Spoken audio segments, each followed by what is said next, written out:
The emergency broadcast test did something to the people in my town. We've barricaded ourselves inside the library. If anyone ends up reading this, then it means I was successfully able to post it without it being taken down. Every other website and forum I've tried writing on has resulted in some error notification being displayed, whether on the laptop or a smartphone. I can only assume it's something that the people in charge of whatever this is have done in order to prevent anyone left from getting word out about what's happened here. Some kind of jamming device or scrambler. But for whatever reason, this site still remains accessible.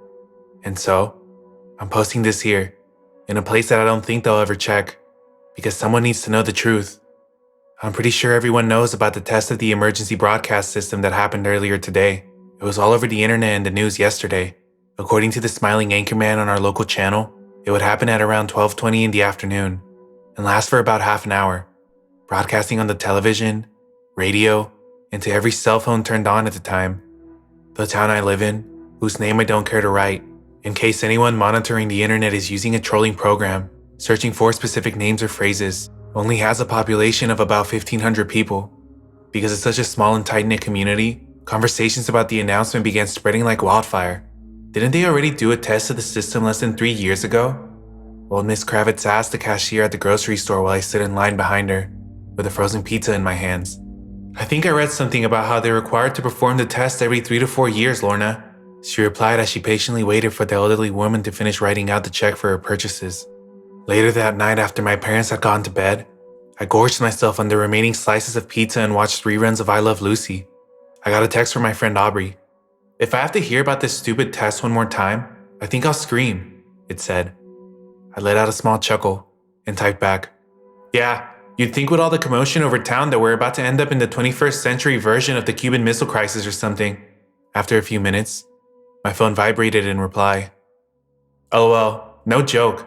I was gonna ask if you wanted to do some skateboarding tomorrow. We probably don't have much time until snow begins to fall." "Hell yes," I muttered quietly to myself and typed out a reply. "I am absolutely down for that. I'll meet you at the parking lot at the diner at around 11:45. I hit send, and then the thought occurred to me. I sent a quick second text before she could respond. "I'm gonna turn my phone off and leave it at home. I don't want to have to deal with that annoying tone going off." I took a sip of Coke and felt my eyes begin to droop. Sleep was calling my name.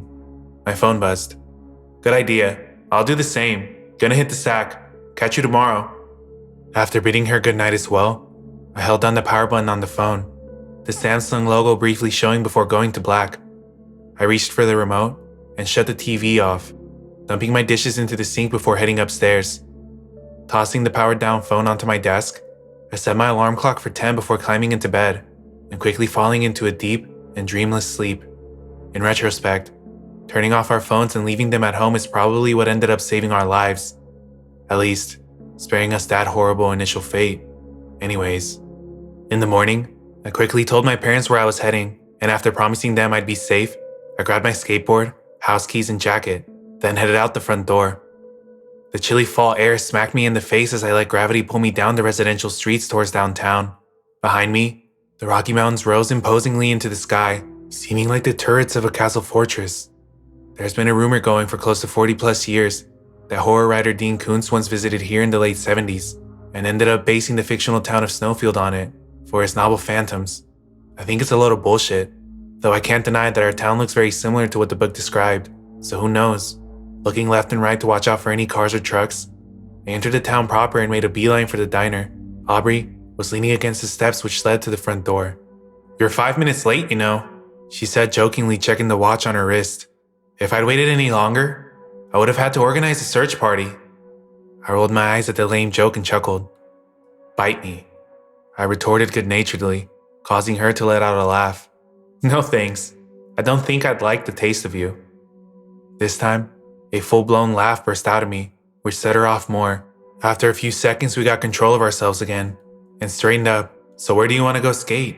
she asked me. I thought for a second, looking around. The diner was pretty packed with patrons having either lunch or a late breakfast, and the parking lot full of cars and trucks. Too risky to shred here. An idea came to me, and I snapped my fingers. "The old Blockbuster. It's got plenty of railings to grind, and we can kickflip over the parking lot bumps. Plus, since it's in the back of town, Sheriff Wake likely won't find us and force us to move. Aubrey rolled her eyes at the mention of the sheriff. The man had a major stick up his ass and seemingly hated anybody skateboarding, or as he called it, creating a nuisance. Aubrey shrugged. Sure, why not? Our plan set, we tucked our boards under our arms and walked through town, towards the abandoned building which once housed the only video rental store in town. It took less than 5 minutes to reach it. The sign still stood at the entrance, the yellow letters since having faded in the sun. I checked my own watch as Aubrey dropped her board on the ground and pushed off. 12:05. The test was supposed to start in about 15 minutes. I shook my head. Again, glad we decided to ditch our phones for the day. I remembered I'd forgotten to tell my folks I'd done so, and a small wave of guilt washed over me. I had the possibility they may end up worried if they tried to get a hold of me, but I pushed it out of my mind. I'd apologize when I got home. I dropped my own board on the ground and pushed off. For the next 10 to 12 minutes, the two of us whooped and laughed as we jumped and grinded our way across the parking lot. All of the stress of having graduated and needing to pick a college to go to fell away from my mind, and I felt what I can only describe as peace. That peace was shattered by the sounds of tires screeching and steel and glass smashing against each other, reverberating off the buildings and seemingly off of the mountains above us themselves. I'd been in the middle of grinding the entrance railing when it came, and it startled me so badly that I lost my balance, the board shooting out from under my feet as my hips smashed into the railing and I fell back to earth. I lay there for a moment, searing pain shooting through me before I felt a hand on my shoulder. Damn, that was a nasty fall, Aubrey exclaimed. Are you alright? After deciding I hadn't broken any bones, I answered, yeah, I think so. It stings like a bitch though. I looked up at her. What the hell was that sound? I asked. She shook her head, a similar confused expression on her face. I don't know. It sounded like it came back from towards the main road. She looked around and then back at me. I think it was a car crash. My thoughts exactly, I muttered, pulling myself into sitting position. Helping me to my feet, she motioned forward where the sound had come from. You want to go see? She asked. After a moment's hesitation, I nodded. Tucking our boards back under our arms, we both hurried towards the road. Rounding the corner, we both immediately spied the devastation a few hundred feet ahead of us. Holy shit, Aubrey breathed out. The intersection of Chestnut and Main Street looked like the aftermath of a destruction derby. Two cars had collided almost head-on with each other. What looked like a late 80s or early 90s Buick LeSabre and a brand new Cadillac Escalade. With a sense of numbness surging through me, I realized I recognized both vehicles. The Cadillac belongs to Mr. Schultz, a rather wealthy but friendly man who rented out most of the houses he owned in town to ski tourists that came out to town every winter. The Buick belonged to Mrs. Kravitz, the old woman who had stood behind in the store yesterday. Smoke billowed out from both wrecks, and shattered glass and twists of metal littered the streets around them for hundreds of feet.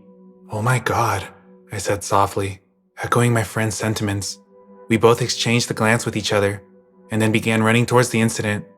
As we ran, a small part of the back of my mind noticed something which was small, but poignant. I don't see anyone else running out of the buildings. Everyone in town had to have heard it. Where are they?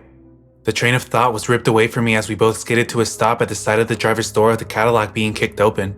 An ear-piercing sound burst out of the SUV's interior, and I dropped my board and clapped my hands over my ears. From the corner of my eye, I saw Aubrey do the same thing, squeezing her eyes shut in pain and stumbling back onto the side of the brick building next to us.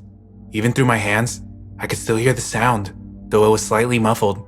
For a second I couldn't place it, and then it hit me. It was the loud honking siren of the emergency alert system, but it sounded wrong. It was as if the tones had been warped and distorted into something else. And by the sound of it, Mr. Schultz had been listening to his car radio at full volume when they'd gone off. Speaking of which, a figure stumbled out of the SUV, grabbing onto the open door for support. Holy hell in a handbasket. Mr. Schultz survived that, I thought.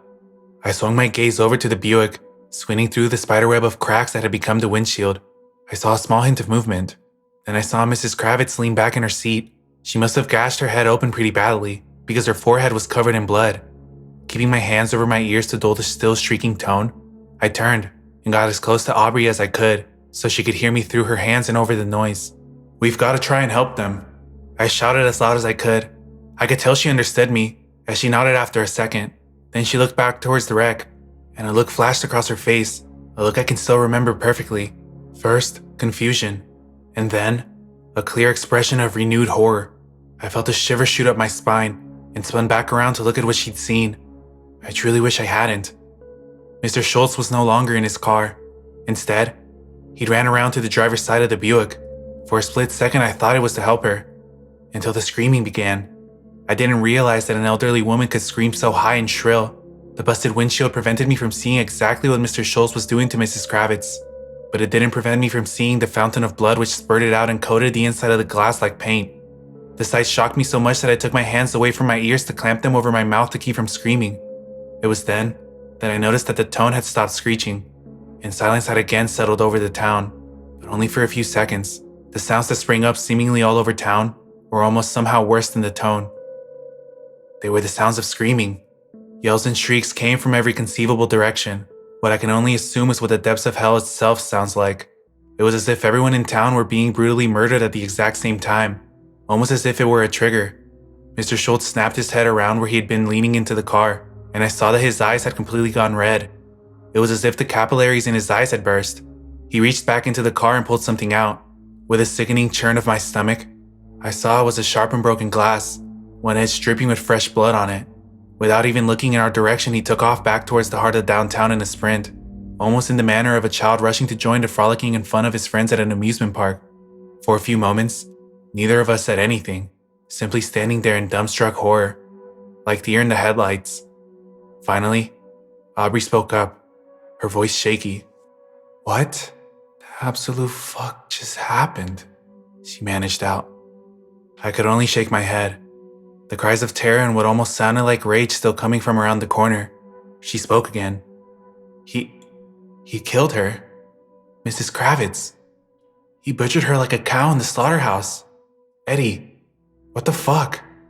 Her voice rose into a scream as she finished. I turned and clamped a hand over her mouth, afraid that shriek would bring Mr. Schultz back to us. I put a finger on my lips, and after a second, she nodded. Pulling my hand away, she spoke softer. "Eddie, what the hell is happening?" I shook my head, finally managing to find my voice. I don't know." She looked back towards the main road. "We need to get back home. Now." I nodded. Agreed, but we can't blindly run onto the main road, not with... I gestured towards the hellish sounds coming from the direction we needed to go. Whatever the hell is happening going on. A look of realization crossed her face. "The alleyways," she exclaimed, causing me to remember the maze of alleyways that crisscrossed between the main street buildings. "All right, but first, let's see exactly what the hell is going on." She hesitated, but nodded. Motioning to be quiet, I led the way to the corner of the building on one side of the intersection. "Just let me look around the corner quickly," I whispered. Again, she nodded silently.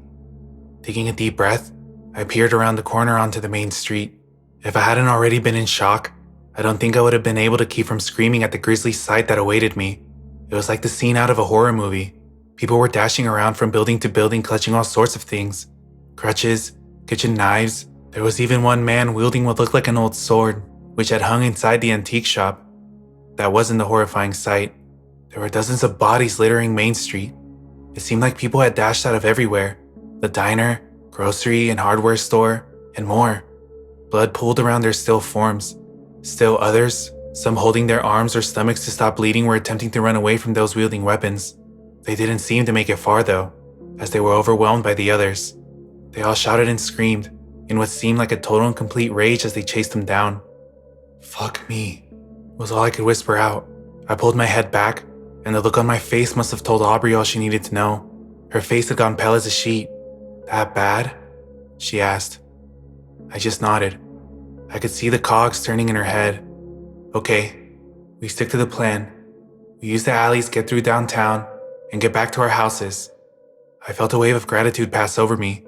She was managing to hold her composure better than I could have hoped for. I nodded, and following her, we slipped into the gloomy shade of the alley that ran behind the buildings on the right side of the street. We made our way carefully through them, making sure not to attract any attention from the hell still erupting on the main drag. But we saw little glimpses every time we reached the T-junction. We both saw people we'd known all our lives inflicting violence upon each other. So shocking and vile, I can't bring myself to write it down. I would lose what little sanity remains in my head if I did. We made it to the back parking lot of the diner we'd initially met up in, and stopped to wait.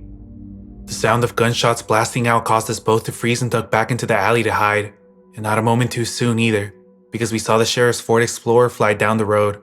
Sheriff Wake was leaning out the window, using one hand to steer while firing his pistol with the other.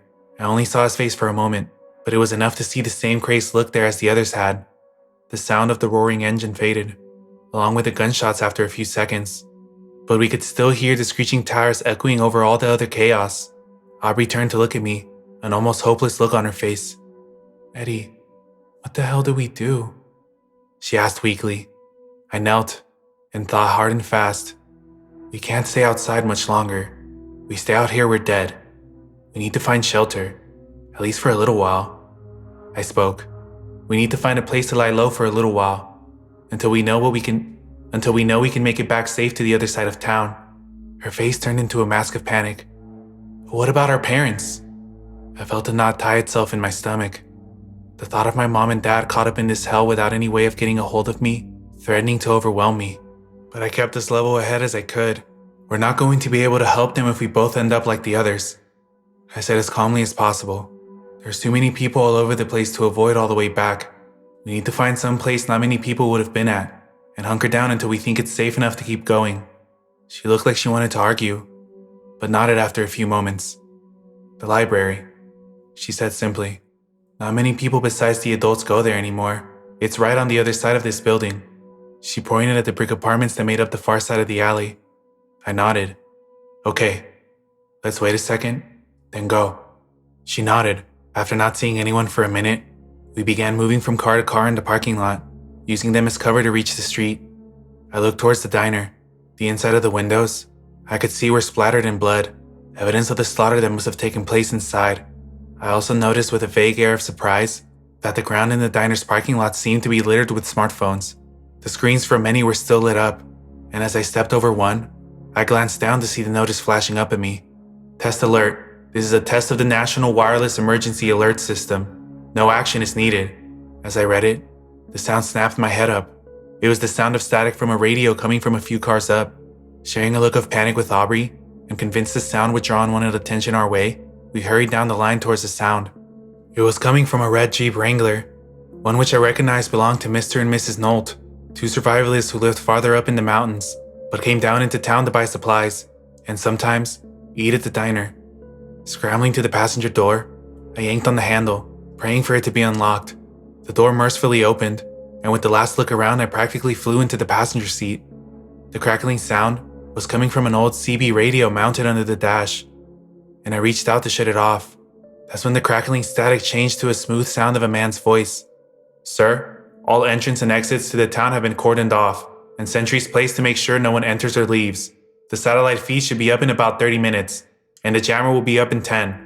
Another man's voice answered him, this one deep and authoritative. "Very good. Deacons, RFU Ultra, Phase 1 is now a go. Maintain radio silence for the next 12 hours. The first voice spoke up again. "Roger that, sir. Over and out." And with that, the radio died, now not even belting out static. I shot a look out the open door at Aubrey, who gave me a familiar look of shock and confusion. Was this happening intentionally? Did someone cause this? I didn't stop to wonder beyond that, though. Climbing back out of the Jeep, I softly closed the door and motioned for her to keep moving, making sure that nobody was near as we stayed hunched over and made a mad dash for the library. That's where we've been ever since. We got inside and barricaded the front door with some benches that were inside the foyer. Aside from, to our horror, the body of Mrs. Thatch, the librarian, it was thankfully empty. I went and found an old drop cloth in the closet and draped it over her. I couldn't stand to see what someone had done to the back of her skull with what looked like a pipe or a wrench. The sound of our fellow townsfolk slaughtering each other barely let up for the last few hours, but as the sun began to set, it slowly turned silent. I don't know whether that's because the carnage has stopped for now, or everyone who hasn't gone insane is dead. I don't dare to think about that though. The idea that my parents, as well as Aubrey's, all along with our friends, are all lying in a pool of blood somewhere, or slinking through the shadows looking for us is too much to bear. We still hear the roar from the sheriff's cruiser roaming around downtown though. After some thought, and with night coming fast, we decided we'd stay here for the night. In the morning, if it's safe, we'll take down our barricade and try to make it back to the residential side of town. In the meantime, I tried both the landline telephone and the computers connected to the internet. Neither of them worked. The only thing that did, which I'm using to type this now, is a laptop that seems to have satellite connection. Whoever these people are, they must have not thought that anyone in town would have had a satellite link up. It's still spotty, as I said in the start, though no social media sites such as Facebook or Twitter load, and neither does YouTube. Email doesn't work, but for whatever reason, Reddit seems to. And so in the darkness of the library's break room, I type this out. I pray to God that it successfully posts and that someone will see it. If you do, please tell me what Aubrey and I should do, anything that might help us survive. I'll check it in the morning before we head out. If you have any idea what those men on the radio were talking about whatever RFU Ultra is, please tell me, because I can't understand what is happening, or why. And if they haven't blocked access entirely, I'll try to make another post tomorrow to let you know if we're still alive. For now, I need to try to get some sleep, if that's even possible. If I don't post, you'll know we didn't make it.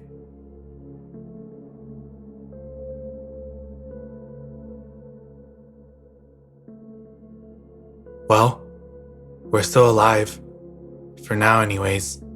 It still seems as though my small porthole to the outside world hasn't been discovered yet, and happily the satellite connection on this laptop seems to be stable anywhere in town. The fact that people were able to see it is a blessing in itself. First off, I just want to thank everyone who tried to give Aubrey and me advice. We took a good amount of the things you suggested to heart, and in a few cases, it actually ended up saving our lives. While we couldn't move Mrs. Thatch's body outside last night, and though I don't think I'm dealing with something that'll bring the dead back to life, I did pull her into a storage closet and lock the door from the outside, just to be safe. I didn't dare ask Aubrey for help. She looked as though she was going to throw up just at the sight of me dragging her away. I also grabbed a set of keys off the desk, and I'm keeping them to use the library as a fallback shelter if we need to. The idea that our own government could be responsible for this though, it's almost too much for my mind to comprehend. How in this day and age could they get away with something like this? Wiping an entire town, small or not, off the map? I mean, I've heard about MK Ultra from my father, who used to teach history at the local high school, and it seems to make sense that since the man on the radio called this RF Ultra, it might be related. But that was in the 1950s and 60s, over half a century ago. I don't know. I just can't think about that right now. Anyways, I should tell you what happened today. I didn't get much sleep last night. Every couple hours I'd hear what sounded like scratching on the front door of the library, and I'd lay on one of the break room's couches, my eyes wide open and staring at the ceiling, praying that whoever it was, they wouldn't find a way in. I heard 2 more people scream as well. It means that there are some sane people left in hiding, though how many of them are left, I don't know. I woke Aubrey up as the sun began to rise over the town. For a moment, a peaceful look crossed her face as she looked up at me. Then, it was wiped away as she fully woke up. Remembering where we were, and the hellish situation we were in, she sighed and put her head in her hands.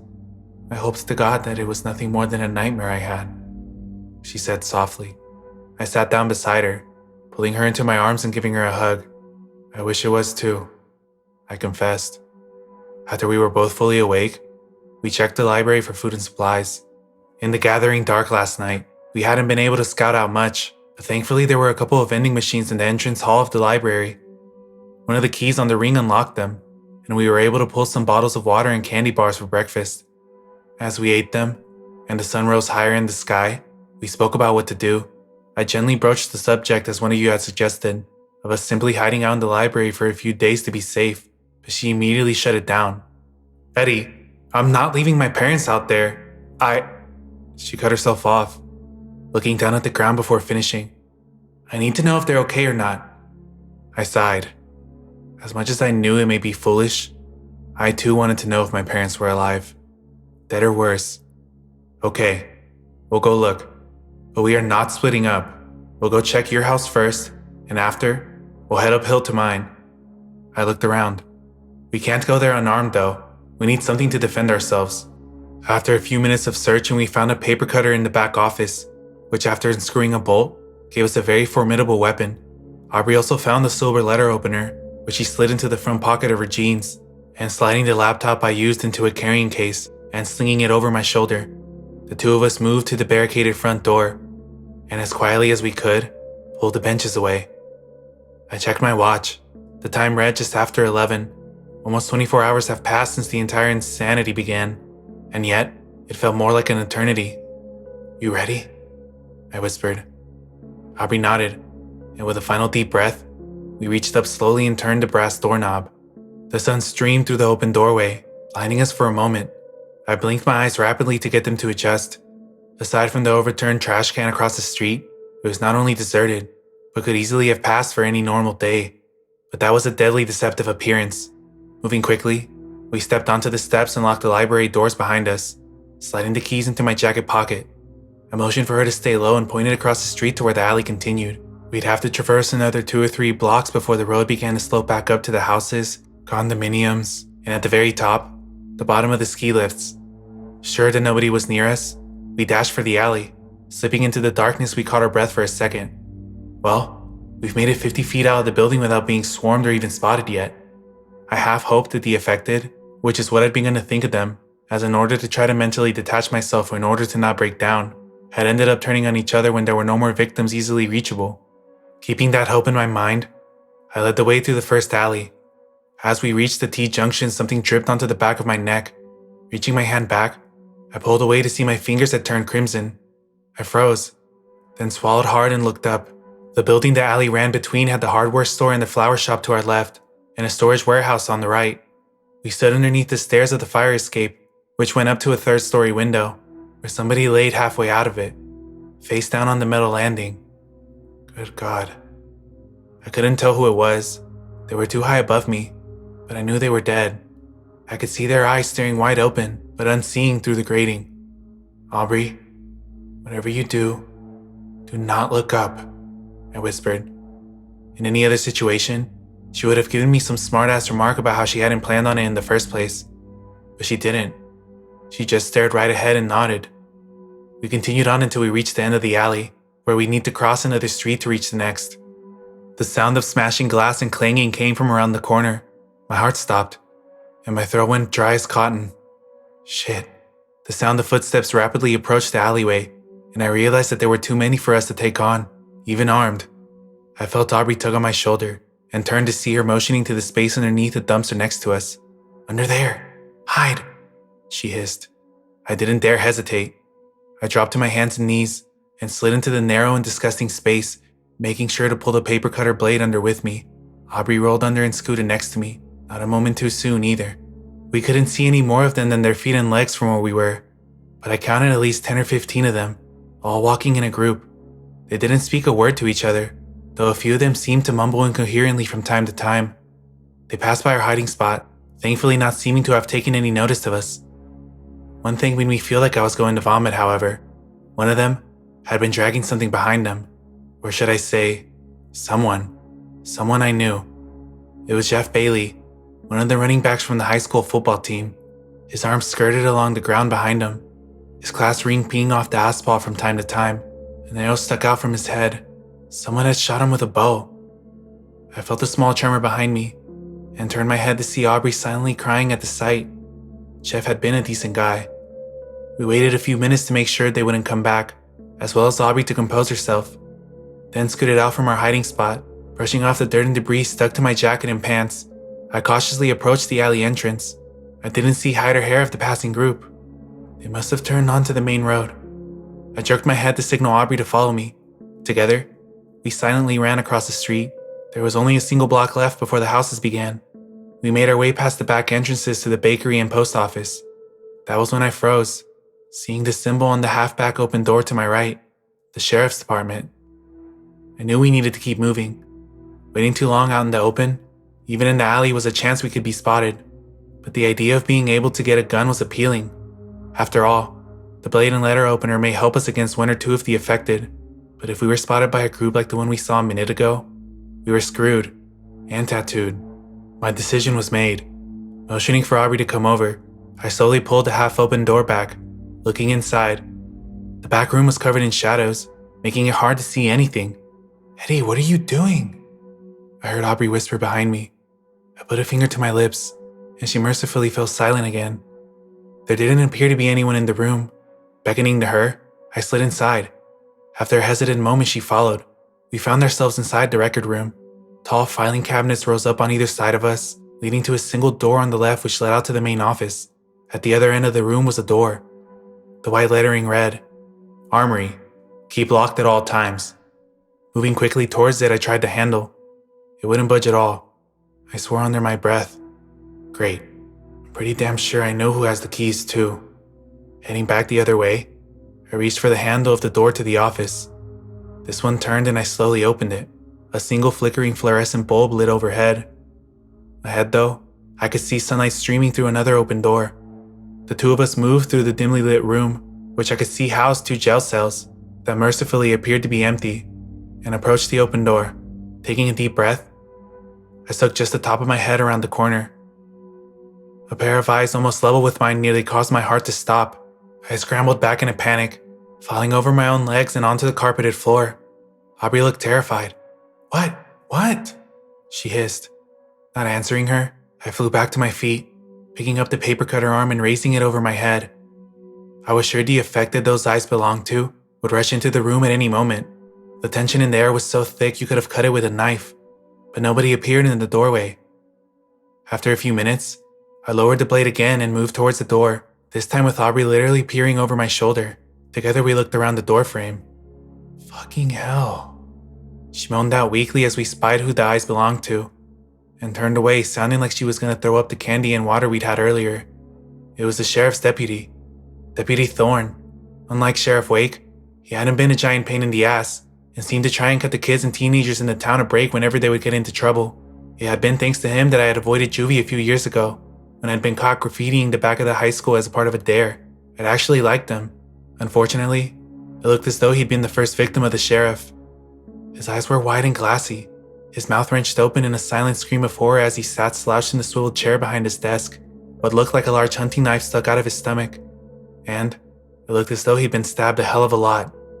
I swallowed, closing my eyes and still seeing the horrible image imprinted on the back of my eyelids. Forcing them open again, I whispered a silent prayer for the man, then looked closer. My eyes drifted down to the deputy's service belt, hoping and wishing I'd find what Yes! I softly exclaimed to myself. The deputy's pistol was still in its holster. Taking a deep breath, I gently sat the paper cutter blade down and moved over to him. I reached out, overcome with the sudden irrational fear that a very dead man would snap to life and reach out to grab my arm, but he happily never moved. Unbuttoning the holster, I slid the pistol out and checked it. It was still fully loaded. I checked the extra pockets of the belt and came up with 2 extra magazines for the gun.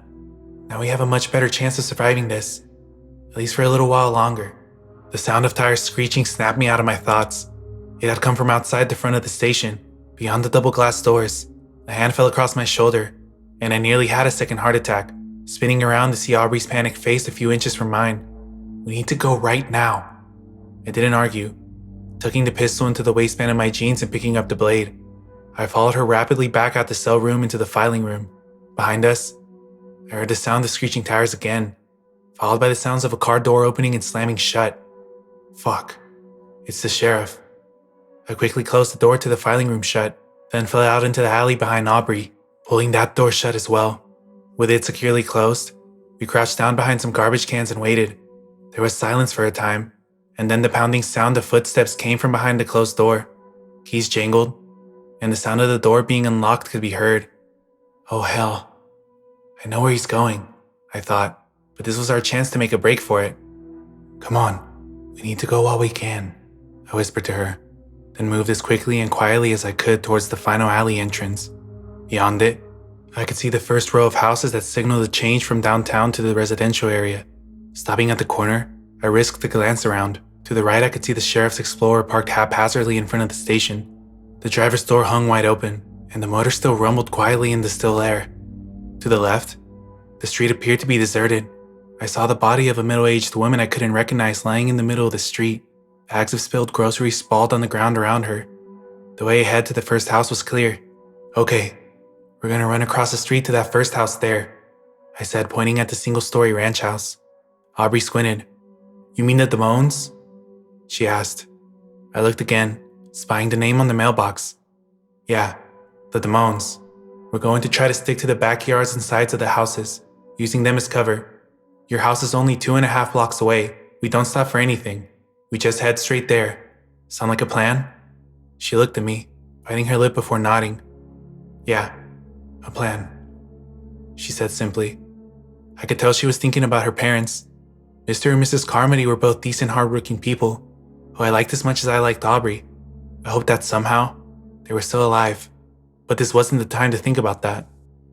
Okay, on the count of 3 we make a break for it, I said.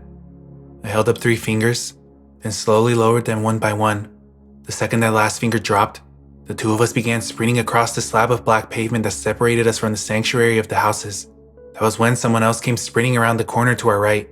My eyes were drawn to the sudden explosion of movement, and I caught a glimpse of a disheveled man running towards us. For a split second, my heart stopped, and my free hand reached back for the pistol in my waistband, fearing he was one of them. But then I saw the terrified expression plastered on his face and realized he was normal, like us. I also recognized him. His name was Maurice, and he'd been to town drunk for as long as I'd been alive. He was clearly sober now, though, and I saw his eyes lock on mine. I'd begun to raise my fingers to my lips to motion him to be quiet, when he began shouting at us. "Help me! Please, you two help me!" he screamed. I could see blood trailing behind him from a wound on his shoulder. The sound of his voice was like a baseball through a plate glass window, and how it shattered the tension-filled silence, echoing off everything. Fuck, every one of the affected are gonna hear him. I spun around to Aubrey. "Run for the Damone's house," I exclaimed. We turned and sprinted for the steps leading up to the front lawn, as fast as our legs could carry us. Taking them 2 at a time, I heard Maurice scream out again behind us. "Wait, please! Don't go! Help me!" My heart wrenched in my chest at the man's pleading. I wanted so desperately to turn around and motion for him to follow us, but I knew that his voice would be attracting the attention of everyone we didn't want this way. And so, I yanked on Aubrey's arm, practically tearing her up the last few steps. Staying outside was no longer an option. Needed a place to get out of sight. I spied an open front window which led to the Damone's kitchen. The white curtains slowly billowed outside in the breeze. "Inside," I ordered, and still hearing Maurice cry out behind us. I powered my way to the window. I turned and almost flung Aubrey through it, then hauled myself in after her. Reaching up, I pulled the window almost completely shut, but not quite. Just enough to still hear what was happening. Maurice was crying for us to come back outside to save him. Then it suddenly cut off. Feeling a knot tie itself in my stomach, I moved back to the window, setting down the blade and pulling my pistol from my waistband. Flicking off the safety I held it in one sweaty hand, and peered over the edge of the window. Maurice had stopped just before the bottom of the steps leading up to our hiding spot.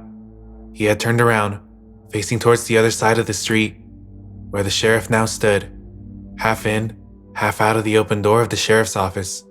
In his hands was a long black shape. I quickly recognized it as the department's sole AR-15 rifle.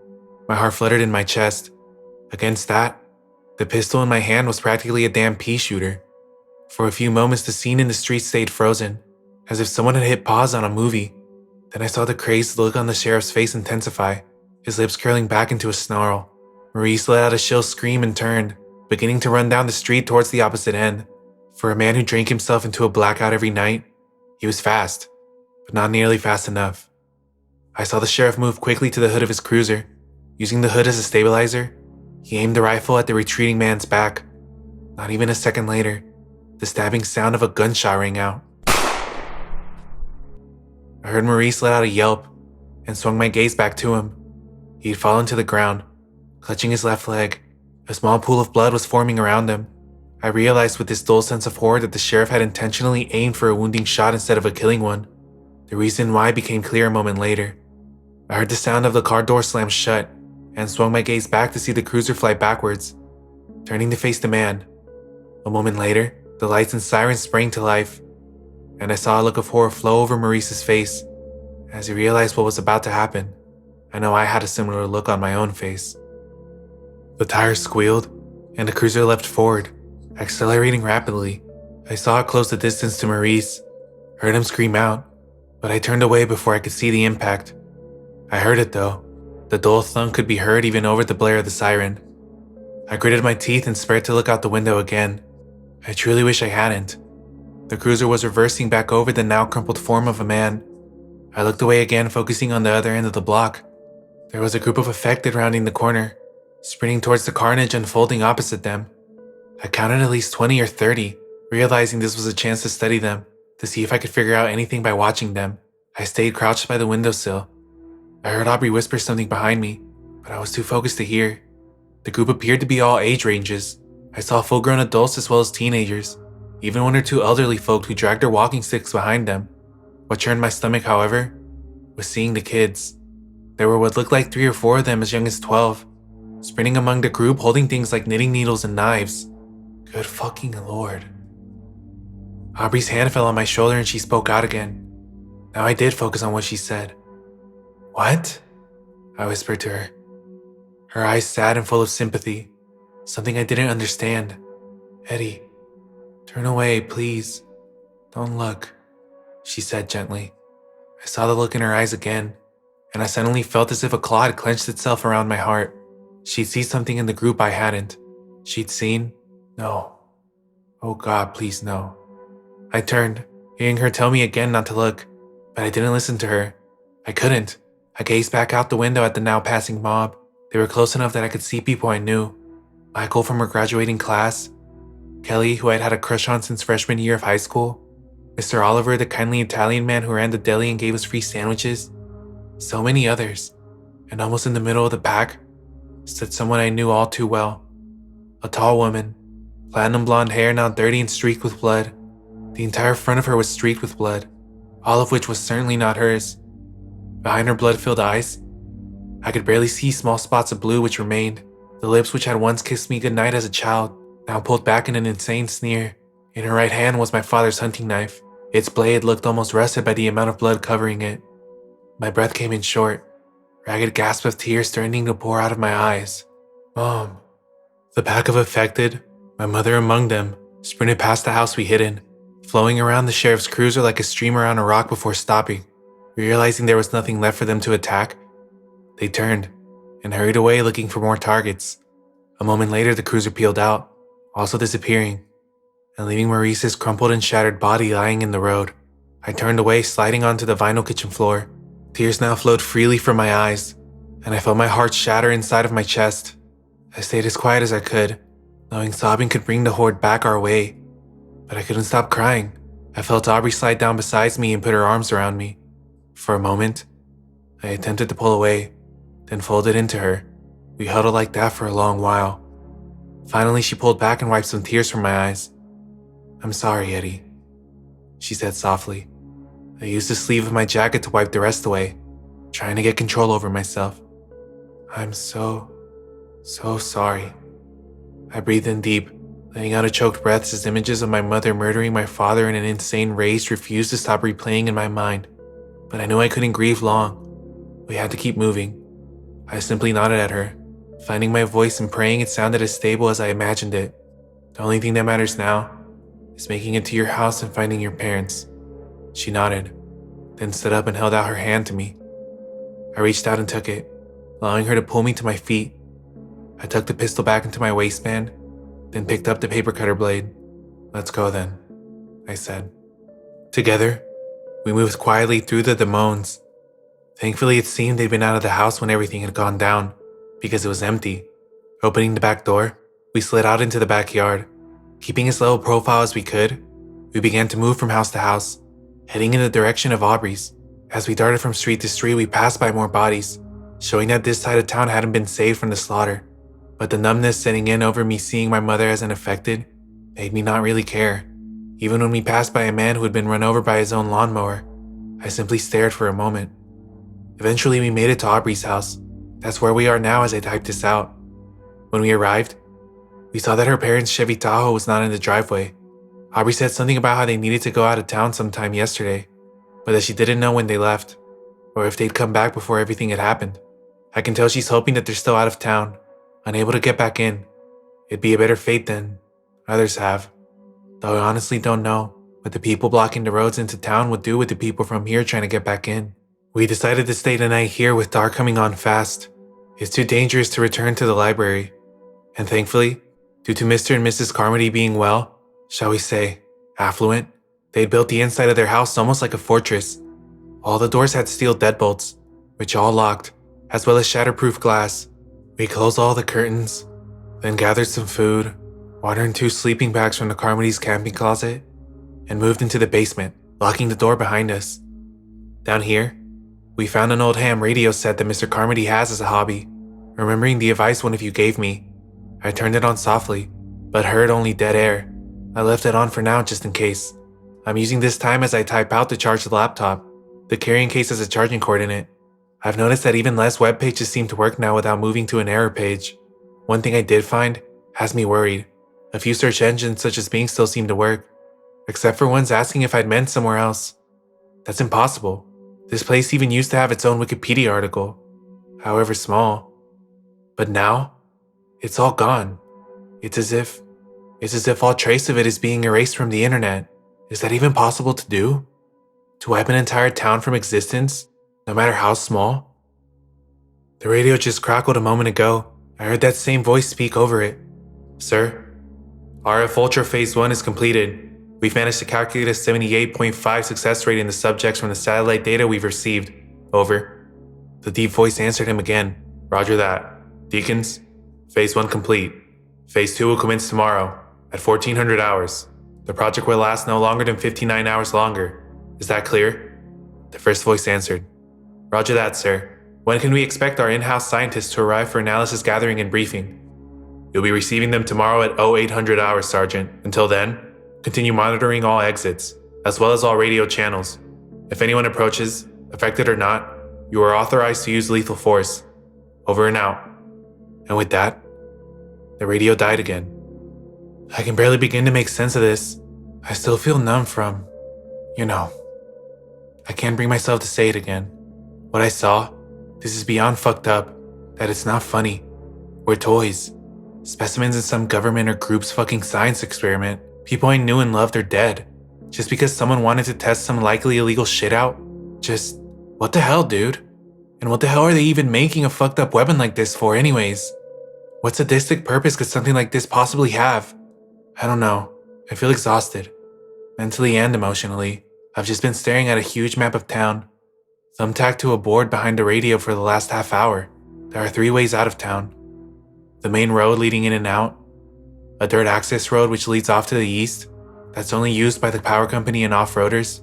And the ski lift and trails that lead up into the mountains. There's a mark though. Halfway up. It looks like an old mine shaft buried in the side of the mountain. Maybe there's something I can use there. But for now, I can't think anymore. I need to try and sleep. Even though I know I'll suffer nightmares after what I've seen today, I need to rest. I can hear Aubrey shifting in her sleeping bag already asleep. You guys helped us today. You guys helped us stay alive with the things you said. Please, if you can think of any more, any advice or information, please tell me. Because right now, Aubrey and I really need it. I'll check it in the morning, and hopefully update you tomorrow about what happens. We need to try and find a way out of here, before we end up like Maurice and the others.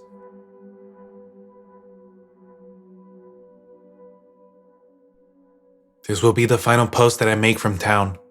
In fact, it will likely be the final thing that's ever posted or transmitted from this town. They're getting ready to wipe it completely off of the face of the earth. I don't know how, but after today, I don't know what to believe. And that's saying something, after the last 2 days in this hellhole. So much has happened today. So many things that have left Aubrey and I both confused, torn apart, and for me at least, angry. But I'll get to that in a second. First off, thank you again to the people who gave us as much advice as they could. It was again invaluable, to say the least. When today started, especially after, well, we'll get to that. I felt almost completely hopeless, but the things you guys instructed us to do stayed stuck in the back of our minds, and we're poised to try to escape soon. As soon as the sun fully goes down. But until that moment, I'll tell you what happened today. When the alarm on the wine clock we'd brought downstairs went off, and we both woke up, the first thing we did was check my post to see what was said. Looking at the comments, we grabbed a pad of paper on the desk next to the ham radio, and began writing down the list of things we might need. Aubrey said that, since her parents were avid campers, a lot of survival gear and camping equipment was stored in their garage. Sure enough, when we checked, we found heavy-duty sleeping bags, flashlights, iodine tablets for purifying water, as well as 3 parkas for winter and hiking boots. We took all of it and moved it into the dining room near the back door, packing as much as we could into 2 camping backpacks we found. We also took the large map of town off of the wall downstairs and folded it away just in case we needed it. With the sun rising high in the sky, we then braved the roaming gangs of affected to make a mad dash back to the library to see if, like you suggested, there might be a map of the sewers or mine shaft that we could use. We didn't see the sheriff on our trek down and back, but we still could occasionally hear the sirens of his cruiser a few blocks away, along with a few gunshots. Thankfully, I also didn't see the horde that my mother, or what used to be my mother, was a part of. When we got to the library, we found that leaving had been a smart choice. The large wooden double doors had been broken in, and the inside turned upside down. Books and computers were strewn about everywhere, and all the windows had been busted out. Going back to the record room, we began opening and closing drawers, searching for anything that could help. After a few minutes, I heard Aubrey let out a small laugh of relief. "Eddie, look at this," she exclaimed, then spread the large rolled-up paper onto the half-destroyed table. It was an old survey map, the date in the upper right-hand corner from the early 60s, bearing the name and crest of an old mining company which had once provided our town with much of its employment. It showed the layout of the mine in almost intimate detail. I focused on it, trailing my finger along the maze of corridors that made it up. "Hot damn," I said, smiling for the first time in days. "Aubrey, look. The mine goes all the way down to the other side of the mountain face. If we can get up to the entrance on our side without being spotted, we could use it to get to the other side and down to the next town." She looked at what I'd seen, then began to play with her hair, a sign of her nervously thinking. "But what if there's a collapse in one of the tunnels? It's been abandoned for at least 50 years. We don't know the conditions inside." I felt a small wave of uncertainty wash over me, then focused again. "We don't have any other choice, Aubrey. The sewers will likely be guarded, and the 2 roads out are blocked. This is our best chance to get out." After a moment of nervous thinking, she nodded. "Okay, you're right. But we have to be careful. They likely have someone patrolling up near the top of the mountain, if not a helicopter or plane. Plus, we need to keep from being seen by," she pointed up towards the ceiling, "by the satellites over us." I nodded. "We'll figure that out when we get back to your house," I responded, folding up the map and shoving it into my pocket. With our plan set, we made one final stop downtown. As risky as it was, something you guys suggested stuck in my head, so we made our way back to the diner parking lot. Making sure to stay hidden, we made our way to the Knowles Jeep. I wanted to check and see if they had kept a spare of the keys inside, so we could stop by their home on the way to the mountain, and see if there would be anything useful to take. I searched everywhere, not finding anything in the glove box or the center console. "Damn it," I whispered. "Aubrey, there's nothing in here." There was no answer behind me. "Aubrey?" Still nothing. Fear suddenly fell over me as though someone had poured a bucket of ice water onto my head. Jumping out of the Jeep, I moved quickly to the back of the truck. As I came around the corner, I saw a flash of movement approaching me. Oh fuck. I didn't even have a chance to reach for the gun or raise the blade. A large meaty hand wrapped itself around my throat, and I felt myself being lifted off my feet. The metal and rubber from the Jeep's spare tire slammed into my backpack, and my vision blurred for a moment. A cry of fear and panic rang out. "Aubrey!" Blinking my eyes rapidly. Mr. Nolt snarled into my face, a large cut adorning one cheek where someone had cut him trying to defend themselves. My eyes flashed down to see what he held in his other hand. It was the sword I'd seen another man wielding. That first day this had all began. Evidently, it had either been dropped and recovered, or Mr. Nolt had killed him for it. I saw him pull up the arm holding it back, and I understood in one horrific realization that the man intended to run me through with it, pinning me to the back of the Jeep. I instinctively kicked out, aiming my left foot for the man's wrist, and praying my aim to be true. The first kick missed by inches, and I feared I wouldn't have time for a second. But it seemed that the insane man was relishing the moments before the kill, like I'm a deer he's about to take out. The thought made me kick out again with all my strength. Yes, my aim was dead on this time, as my foot connected with his wrist. I heard him yell out a small grunt of pain as the sword fell from his grasp and clattered to the ground. Black spots began to appear in my vision from the lack of oxygen. As he turned to look to see where his weapon had fallen, I fumbled into my waistband for the pistol. My fingers slid on the rubber grips, then caught as I yanked it out. Mr. Nolt was turning back to see what I was doing, as I aimed the gun towards him as best as I could. I saw his eyes lock onto the weapon, pointing almost point blank at him. His arms began to reach out and grab it, and I fired, pulling the trigger as hard as I could. Growing up in a relatively small rural town, my parents had introduced me to guns at an early age. I have been taught firearm safety, and when I'd been old enough, Mom and Dad had taken me to the range for lessons. I had always been a decent shot. The instructor had been impressed, but I had never pointed a gun at another human being before. They always tell you, never aim a gun at anything or anyone you don't intend to shoot. I had seen crime shows about homicide before, seen fictionalized versions of shootings, watching shows like The Sopranos and Ozark. But nothing can prepare you for the real thing. Nothing can prepare you for actually shooting another person, affected or not. The sound of the shot filled my ears, with what sounded like bells being rung directly next to my head. The acrid smell of smoke reached my nostrils. I felt the grip on my throat loosen and I fell back to my feet, almost falling from having been weakened from the choking. Mr. Nolt stumbled backwards a few feet, his hands going to his gut, a blossoming red stain spread out across his dirty white button-up shirt and over his fingers.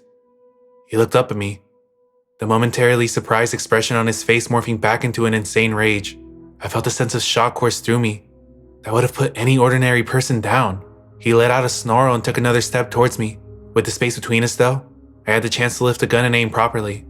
I didn't think, instead, letting raw instinct take over me. I fired again. A large hole appeared just above his right eyebrow, and blood splattered the brick wall behind us. The force of the impact from the .45 sent him flying backwards into the heap of the ground, and he lay still. For a split second, I simply stood there, in a sort of daze. Then I remembered my friend. "Aubrey?" I called in a panic, looking around and afraid that I'd see her lying dead on the ground. But then, a fresh course of panic flew through me. Aubrey lay on her back on the ground, wrestling with someone. A girl about our age. I realized it was Nicole, one of Aubrey's best friends. The two girls rolled around, Aubrey dodging and ducking as sharp nails were swung at her face. Again, letting instinct take over, I ran towards the pair of them. "Hey!" I shouted at Nicole. The people in the town may have been changed by the signal in the emergency broadcast, but they still had some normal mannerisms, so just turning when being yelled at, I saw the look of fury lock onto me. Lashing out as hard as I could, I kicked her directly in the face. I had put more power than I anticipated into it, as she rolled violently off of Aubrey, who scrambled away trying to get the letter opener out of her pocket. But I was already over the girl, who looked up at me with blind fury. "I'm sorry, Nikki," I said quietly, then pulled the trigger. The shot slammed into her, and after a few twitches, she lay limp and still on the asphalt. Not giving another second, I turned to Aubrey. "You okay?" I asked quickly, reaching out to help her up. She didn't say anything, only nodded as she took my hand and got to her feet. "Look, we gotta get out of here. The others surely heard that, and we don't have enough ammo to deal with all of them." As the words tumbled out of my mouth, a part of me deep inside screamed at me that these weren't just thems, but people I'd known from day one of my life. Part of me was horrified that I had just killed two people I'd known, spoken with, and laughed with, but I blocked it out. Giving into that emotion would collapse me to the ground, and dead in a matter of moments. Already, I could faintly hear the stomping of many feet from the main road approaching where we stood. I turned and gave Mr. Nolt's body a split-second look over. The ring of keys clipped to his belt glinted in the sunlight. I quickly reached down and snatched them off the loop. Snatching up the paper cutter blade, we turned and ran for the alley. We reached it just in time as well. What I can only describe as half the fucking town swarmed into the diner parking lot, smashing all the car windows and destroying everything in their path in order to try and find us. As we watched, we saw some of them turn and begin slicing at each other. I saw Mrs. Delaney, our old biology teacher, jam a screwdriver into the neck of Carrie Shawcross, a high school dropout, who had made his living selling the teens of the town pot. "They're beginning to turn on each other," Aubrey whispered in my ear. I had agreed. Whatever this signal did to them, it must be starting to break down their minds. Still feeling slightly numbed from the shooting, I motioned for Aubrey to follow me. Together, we turned away from the carnage unfolding across the street and quickly moved back to the residential side of town. It was a lot easier going, where so many of the affected were behind us. As we drew closer to Aubrey's house, the thought passed through me, and I stopped. After noticing that I wasn't with her anymore, she turned back to me. "What is it?" she asked. I took a deep breath, feeling a slight tremor begin in my hands. The adrenaline from the attack was fading away, and reality was beginning to settle back in. But still, the thought persisted. "I need to go to my house," I said. A look of confusion fell over her face. "What? Why?" I took another deep breath, trying to compose myself. "Before we try and leave, I have to..." My voice choked off, and I swallowed, willing it to not quake with emotion. "I have to get the photo in the living room, one of me and my parents. I want something to remember them by." Understanding suddenly filled her features. She looked around for a second, as if assessing how dangerous it might be. "If you want, you can just go back to your house and wait for me," I continued. "I don't mind going alone, but I have to do this." She shook her head, seeming surprised at my words. "Eddie, don't you remember what you said to me the other day? We're not splitting up, no matter what." I almost burst into tears at her words. Knowing I wasn't alone in this made everything a tiny bit easier to take. I nodded gratefully. "Let's go get it, but we need to be quick," she added, and again, I nodded. It took about 5 more minutes to make it from where we were to my backyard, but finally, we stepped through the gated entrance to my backyard. I looked around, feeling like I was on an alien planet, as I stared around at the place I had grown up playing in as a kid, what once seemed so normal. Not wanting to delay though, I reached out, and pulling out my keys from my pocket unlocked the door. It opened with the same soft creak it always had. We both quickly stepped inside and shut the door.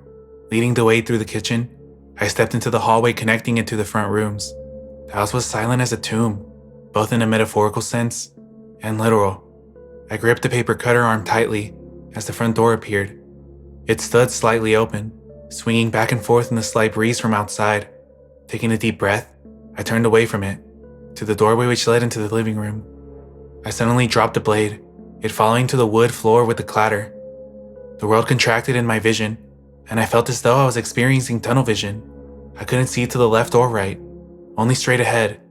Behind me, I vaguely heard Aubrey ask me something, then gasp in horror. But I didn't answer her. I honestly couldn't, as all I could do was walk slightly into the room, my eyes trained on the sight before me. A pair of legs stuck out from behind our couch, the tacky one that my mother had insisted on us buying 4 years ago.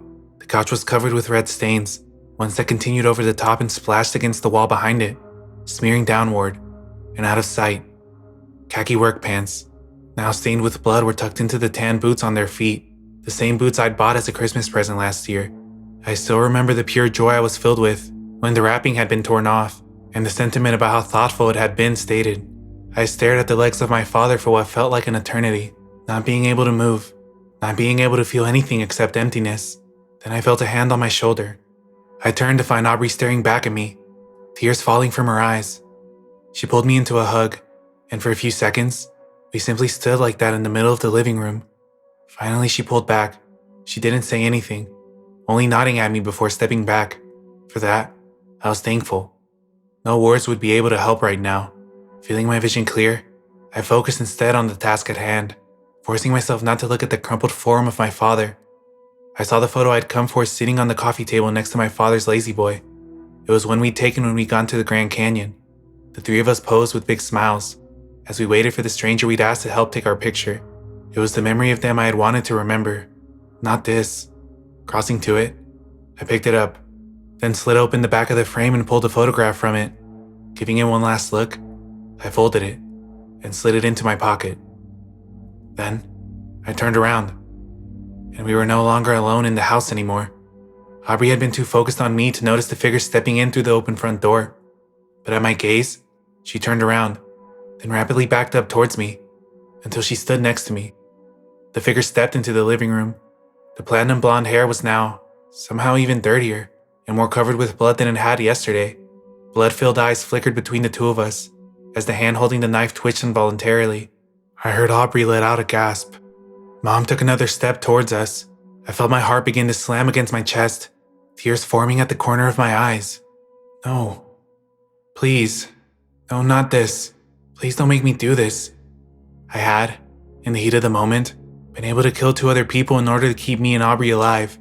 But now, being faced with the person who had literally brought me into this world, I didn't feel, even to save my life, like I could pull the trigger. It didn't matter if she was changed or not. That's when she froze. For a moment I stood confused and honestly terrified. Then she began to twitch, first gently, then violently. It was almost as if she were waging war inside herself. That was when she spoke. It wasn't the voice I remembered. This seemed forced, as if it were taking great effort to do so. "Run! Edward! Run!" I felt my blood run cold at the words spoken. "She's still in there. Oh God, no." I fell frozen to the spot, even as Aubrey began tugging on my arm. trying to pull me away. An explosion of movement suddenly came from her. She turned and leapt through the living room window. The glass shattered, the sound almost painful inside the house. For a split second, I saw my mother stand up from where she crouched on the front lawn. Cuts on her face from the glass had started to bleed profusely. She looked back towards us, and for a split second, I swear I saw a tear form on her cheek. Then she ran, heading back to the street and screaming. It sounded like a mixture of the insane rage I'd heard the affected make with a soul-tearing anguish and heartbreak. Aubrey gripped my arm as we stared out the broken window. For a long time, neither of us spoke. Tears fell from my eyes freely, and my mind seemed to lock. Finally, she spoke. Why? Why didn't she kill us? It took me a minute to answer her. I don't know. I finally answered her quietly. Maybe whatever happened is losing its effect. Maybe she couldn't do it. I just don't know. I stared at the carpet. Then I felt her tug my arm gently. Come on. We need to go. We need to get ready and leave tonight. I took a deep breath, wiping the tears from my eyes. Then I looked at her and nodded. Together, with her gently guiding me, we left the house for the last time and made our way back to hers. When we returned, I set about keeping myself busy by making some last-minute checks on our gear. Aubrey went upstairs to grab some final things, and for a moment, I was left alone. As I waited for her to return, a sudden burst of static suddenly came from the basement door behind me. It was the ham radio. I turned and heard her voice speaking. It was too far away to hear properly. Aubrey, the radio! I called out. She came scrambling downstairs, holding onto a few items which she dropped next to our packs. Together we stampeded for the basement door, nearly falling over ourselves as we got downstairs. As we reached the bottom though, I saw her freeze solid on the second to last step. Aubrey, what is it? I asked her, worried. Then I froze myself as I heard it. Aubrey? Honey? Are you there? The voice was one I recognized. It belonged to Aubrey's father, but it wasn't coming from anywhere upstairs. It was coming from the ham radio. It cracked again. Aubrey, sweetheart, I know you're in the house. If you can hear me, please respond. She turned and looked up at me, a look of shock melting into relief. Thank God they're okay, she squealed. I felt a small pit in my stomach as I thought about my parents, but I also felt genuine relief wash over me. I'm glad someone who lived here was spared this hell. Plus, if they're still outside of town, they may be able to help us. We may not have to hike out of here. Answer it, I urged, and together we ran to the radio set. Aubrey slammed down on the transmit button. Daddy, I'm here, she cried into the microphone. Mr. Carmody's voice answered immediately. Oh, thank God. I didn't know you'd have the radio set on, but I know my little girl. I told your mother that she'd remember the emergency procedures we taught you. That's a strange way to put things, I thought, but pushed the thought away. Everything normal felt strange right now. Aubrey hit the button again. Yes, I remembered. Oh, Daddy, you wouldn't believe what's happened here. It's horrible. People are killing each other. Something happened when that broadcast test went off. There are people, I don't know, blocking all the exits. They've said that something will happen in less than 2.5 days. You have to help, please. For a moment there was silence, and I wondered if the people we'd heard on the radio had heard the radio signal and jammed it. Then her father's voice came again. Honey, I need you to listen carefully. I need to ask you a question. Are you alone? I saw Aubrey stand up straight in reaction to the question. A look of confusion passed over her face. It was one I know. I mirrored. I felt a strange emotion settle over me, but I couldn't place it. Still, Aubrey leaned down and tapped the microphone. No, I'm not. Eddie's with me. We've helped each other survive the last few days. She continued to hold down the transmit button, then finished speaking. Why? There was silence again for a few moments. Then I heard Mr. Carmody sigh. Then he spoke. His voice suddenly fell flat and emotionless. I was afraid of that, he said simply. Aubrey's brow furrowed, and she and I exchanged a look. She spoke again into the mic. Daddy, why did you just say that? Silence again, then the same flat tone. Sweetheart, you need to listen to me carefully. This may be difficult for you to do, but you have to leave him. Shock passed over both our faces. Daddy, what the hell are you talking about? She demanded, but my mind was already beginning to piece together something in my mind, something I didn't want to think about. But the jigsaw pieces came together. It made too much sense. The radio crackled again. Aubrey, do Do you remember when I said I couldn't talk about my work? Another confused look shot through my friend's face. Inside my head, another piece fit into the puzzle. Aubrey's parents left town that morning everything happened. They were the only ones that left. Aubrey's father never told her what he did for a living. Aubrey's dad was scientist. I breathed out, feeling my insides begin to boil as the picture became clear. Aubrey turned towards me, then stabbed the microphone again. Daddy, that makes no sense as to what... She suddenly trailed off. I saw the look of realization pass over her face. First of shock, then horror, and then, finally anger. She hit the transmit button so hard I thought it would break. Are you a part of the people who caused this? She demanded, her voice rising to almost a yell of rage. Mr. Carmody answered immediately. Sweetheart, I know you'll never understand, but we have to do things, horrible things, create horrible things in order to keep this country safe. If we don't make them, others will, and they'll use it on us. That is what my job is, to create things before others do. It may sound terrible, I know, but you'll understand when you get older. It's why your mother and I devoted our lives to this cause. My rage began to boil over, and I lost control of my emotions. I sprinted forward, pushing Aubrey out of the way and stabbing the transmit button. You motherfucker! I screamed. You just killed over 1,000 fucking people, turned half of them into killing machines. Men, women, fucking children. My parents. All for a fucking experimental weapons test? You piece of shit. You're both fucking evil. I let go of the button. Mr. Carmody's voice answered immediately. This time cold. Callous. It was for the greater good, son.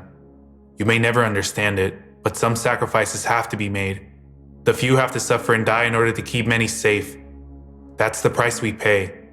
He spoke again, this time to Aubrey. Aubrey, you have to do one of two things right now. You have to either leave Eddie behind or kill him. You're the only one allowed to leave this town alive. Nobody else can. It's too much of a security risk. For a minute, the both of us just stood there, staring at each other. I felt my shoulders hunch. All the anger and fight flowed out of me. I felt a terrible emotion fall on me, replacing the anger. Hopelessness. I'm not getting out of here alive. Finally, I spoke. Go. She twisted towards me, with her face still a mask of confusion and anger. What? She breathed. I motioned, leaning back into the concrete wall. We're not both making it out of here. I motioned to the radio.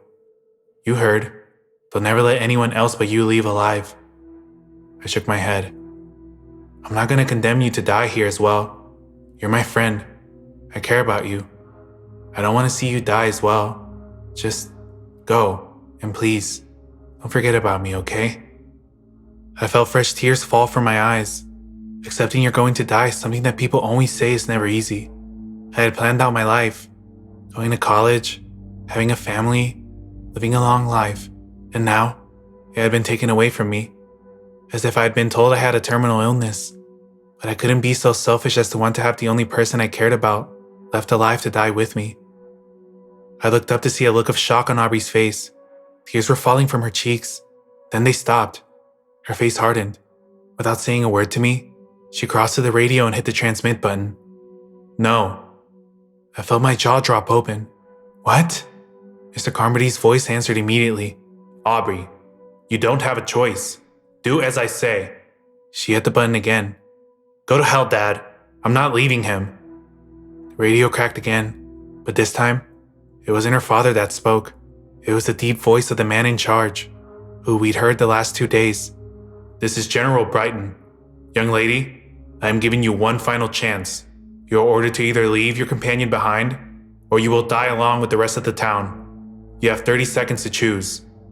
Despite the mixed emotions in me, I felt a chill roll through me at his words. Aubrey. I began, but she cut me off, raising a hand to silence me as she hit the transmit button. General, with all due respect, fuck you, sir. The radio was silent for a minute. Then the general spoke again. So be it. Sergeant Deakins, scramble all frequencies remaining on the airwaves, and station double to the number of sentries at all known exits. Move up the final phase to T-minus 11 hours. Anyone, and I mean anyone approaches, you kill them. Am I clear? The other voice spoke up. Roger that, sir. Initializing scrambling in 20 seconds. There was a burst of static, and then Aubrey's father spoke again, this time softly. "I'm sorry, Aubrey. I wish you'd understood." His voice trailed off, but didn't come again. A sharp burst of static made me clap my hands over my ears, and then the radio went silent. Dead. Aubrey turned to me, her face set in determined anger. Before I could say anything, she spoke. "I'm not leaving you, Eddie. We're going to make it out of here together, or die trying. We're going to get to the mine shaft. And if we get out of here," I cut her off. "When? When we get out of here, we're going to find a way to make them pay." She began to march upstairs. "Get everything ready. We're leaving tonight once it gets dark." That's where we are now. I'm sitting next to the back door typing this out. I'm not sure if the jammer will have stopped even the satellite uplink by now, but it seems like it's working. So I'm going to post this and then wait. Once it gets truly dark, we're going to make a break for the top of town. We're going to find a way into the woods where they can't see us. We're going to make our way to the top of the mine shaft, using the branch method one of you suggested to erase our tracks. And we're going to escape this nightmare, once and for all. I'm not going to ask you for advice this time. You've helped me survive to now. And I'll never be able to thank you enough for that. You're a huge reason why we're still alive. But now, this part we have to do on our own. Hopefully when I write tomorrow, it'll be from somewhere far away from here. But if you don't hear from me, it means we didn't make it. And if we don't, thank you anyways. Aubrey's motioning for me to get ready. Wish us luck.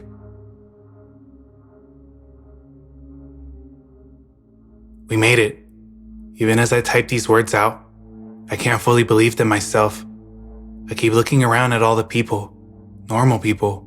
We're all talking and laughing with each other, afraid beyond belief that I'll blink my eyes and find myself back in town, like the director's cut of The Descent. But I know it's real. We escaped, both of us, but there were several moments during that night that I thought we wouldn't. Before I tell you what happened, I just need to say one thing, and it's something that Aubrey also asked me to tell you all. Thank you. When we first rounded that corner and saw Mr. Schultz murder Mrs. Kravitz a few days ago, neither of us knew what to do, beyond simply trying to survive. But thanks to you all, we always had some idea of a plan to follow, some ideas to keep in mind. We wouldn't be here right now if it wasn't for you, and neither of us will ever forget that. That being said, it's time I told you how we made our escape, and what happened as we did.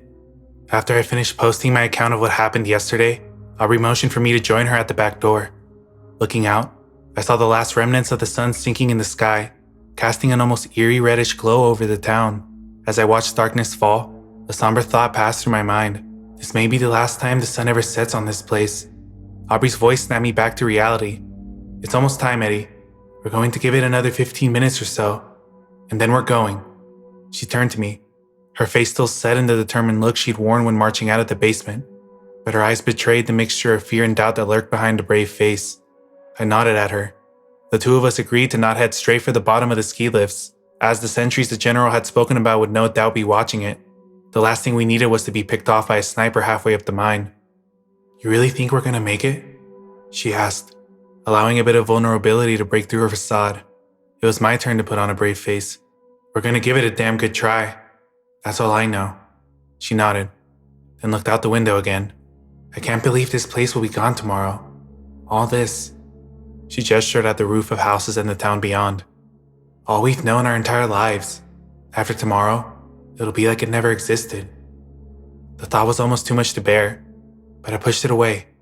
"We can't think about that right now," I said. "We need to focus on surviving, on getting that mine shaft without being spotted.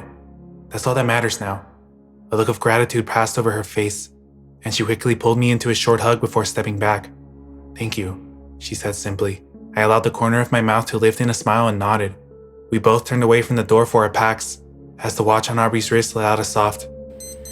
It was time. Stepping out the back door into the night, we carefully made our way to the edge of the backyard. A large white picket gate in the tall hedges opened up to an alley that ran between this group of houses. Being as quiet as possible, I reached out and pulled the latch, slowly swinging the gate open. The yellow glow of a streetlight illuminated the alley, which for the time being seemed to be deserted. I turned and signaled to Aubrey that it was safe, and as we had the last few days, we used the yards of the houses as cover, this time moving up towards the very edge of town itself. Thankfully, it seems that the affected, however many of them were left now, had all moved into the downtown area, The neighborhood seemed deserted, save for the ever-present stench of death that had seemed to stain the town the last few days and the occasional scene of a slaughter we passed. I glanced into the lit-up front window of one of the houses as we passed it. I had to quickly look away. The grisly scene of a man who had been impaled to the far wall by a fire poker through the mouth was another image that will likely forever haunt my dreams, assuming we survive. I shook my head. We are gonna make it out, and whether it takes a month, a year, or a decade, those bastards will pay for what they've done. The thought brought back the image of my mother, wrestling with herself and throwing herself through the window to keep from harming us. I allowed the anger that boiled up inside me to fuel my determination, and we moved to the second to last row of houses. The streetlights beaming down the main roads meant that we could still navigate without having to use our flashlights. A blessing, for I felt sure that the beams would attract unwanted attention from either group we wanted to stay hidden from. The sound of screeching tires nearly caused us both to jump. "Hide," I hissed to Aubrey, but she was already in motion, dashing into the backyard of a house and flattening herself on the ground, using a tall row of hedges as cover. I hit the deck next to her, feeling my heart thudding loudly in my chest. A few moments later, the roar of an engine could be heard, and not 2 seconds afterwards, the sheriff's Explorer flew by, almost leaving the road with how fast it was going. I didn't catch a glimpse of Sheriff Wake. The interior of the cruiser was too dark to see into, but I was able to see the grisly sight adorned on the hood. Oh Jesus. A body had been mounted on the hood of the Explorer, tied down with what looked like ropes or chains. It was some sick, demented caricature of a hunter, driving down from the woods with a prized buck on the hood. Thankfully though, I couldn't tell who the body was. The cruiser continued on, and I waited to hear the screech of tires as it turned onto the last paved road in town, but it didn't. Instead, I heard another roar of the engine, followed by the smashing sounds of metal. For a moment, my mind couldn't make sense of the noise. Then Aubrey whispered beside me, "Eddie, he's going up the mountain." The realization crashed into me like a tsunami. There was a utility road, barely a single, bumpy dirt path that led up directly under the ski lifts. The sheriff was going straight towards the waiting sentries. This was our chance to use this unexpected diversion as cover. "Come on, let's make a break for the woods. This is our chance," I loudly whispered to her.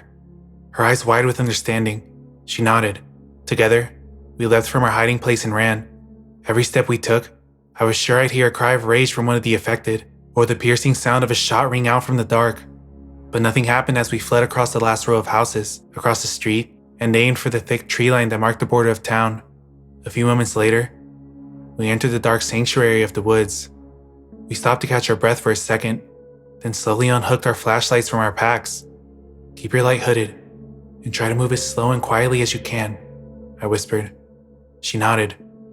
For what seemed like forever, but what the glow-in-the-dark hands of my watch told me was only an hour and a half, we walked. Even though we were moving away from the horror behind us, I still felt tense, afraid we'd be attacked at any moment. The ground began to slope upwards, indicating that we were starting our ascent up the mountain. A few minutes later, we stopped as multiple sounds pierced the still night air. The echo distorted the sound somewhat, and it took a second to recognize them. It was the rattle of automatic gunfire, and from what I could hear, it sounded like a lot of it. Sounds like the sheriffs found the sentry guards, I thought. I could tell that Aubrey had the same thought. A cautious look was embedded on her face. For a few seconds more, the gunfire continued. Then it stopped. Silence, albeit now with a slightly eerie feel to it, settled again over the woods. "Do you think they killed him?" Aubrey finally whispered, the first thing she'd uttered since we entered the woods. I shook my head. "I really don't know," I admitted. I looked at my watch. It showed that it was close to 11 p.m. now. The real dead of night was coming fast. I motioned for her to keep going. "Come on." Again we moved in silence, only unhooding our flashlights to navigate our way through the falling trees and bushes. As the slope became steeper, I realized that I hadn't heard a single animal call. No owls, no birds, no bears or coyotes or mountain lions. They're all gone. I know this is a dead place now, and they did the smart thing and got out of the dodge while they still could. Shaking my head, I kept walking. After another 20 minutes, I came to a break in the tree line. "What is it?" Aubrey asked, stepping beside me as I shone the flashlight on the ground. Well-worn tire tracks could be seen in the muddy corridor that swung up the hill towards a darkened shape. "It's a house," I said quietly, then realized whose house it was. "Aubrey, it's the Nolt's house." She looked at me for a second, her face blank before her eyes widened in recognition. The preppers. The ones whose keys you grabbed from. She trailed off, remembering our near-death experience from earlier. I nodded. Yes, that'll mean they might have some stuff we can add to our survival gear. Maybe even another gun. I looked up at the dark shape again. Plus, it'll give us a chance to rest for a few minutes and check the map again. She gave the house a pensive look, then nodded at me. Moving as the crow flies, we moved straight up the hill until we stood at its base. Part of the house had been constructed on stilts, sticking out from the mountain a bit. A set of wooden steps led up to a large deck area. Even though I was sure nobody was here, I still pulled the pistol from my waist hand and flicked the safety off. Right now, it pays to be cautious. Leading the way up the stairs slowly, I found the deck had a perfect view back down into town. I only allowed my gaze to wash over the lit up houses and buildings for a moment.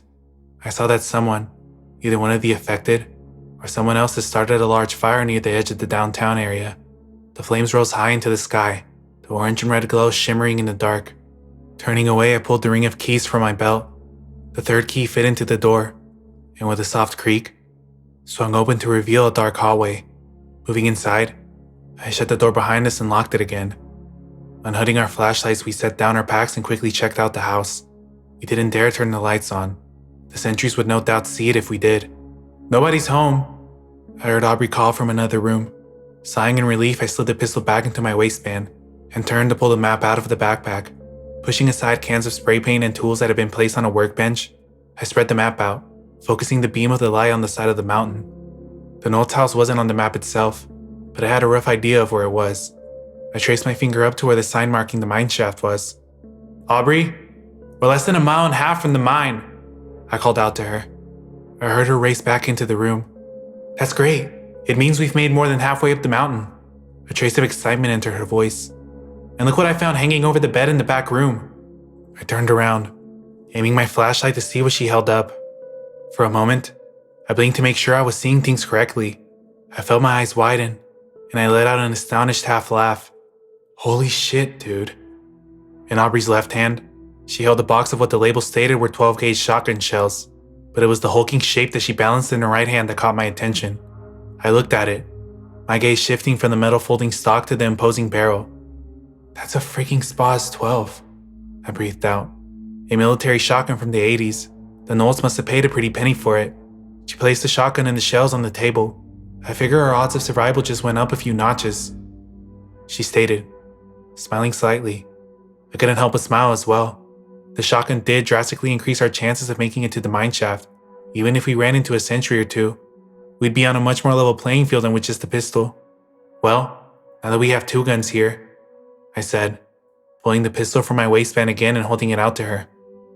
She looked apprehensively at it for a moment, then took it, along with the 2 extra magazines I gave her. I haven't shot a gun in years, she admitted to me. Well, hopefully we don't need it, either of these, I replied, but it's better to be safe. She nodded, then looked at the map as I opened the box of shells. I counted at least 24 shells in the box. Checking the gun, I found it to be unloaded and began sliding shells into the breech.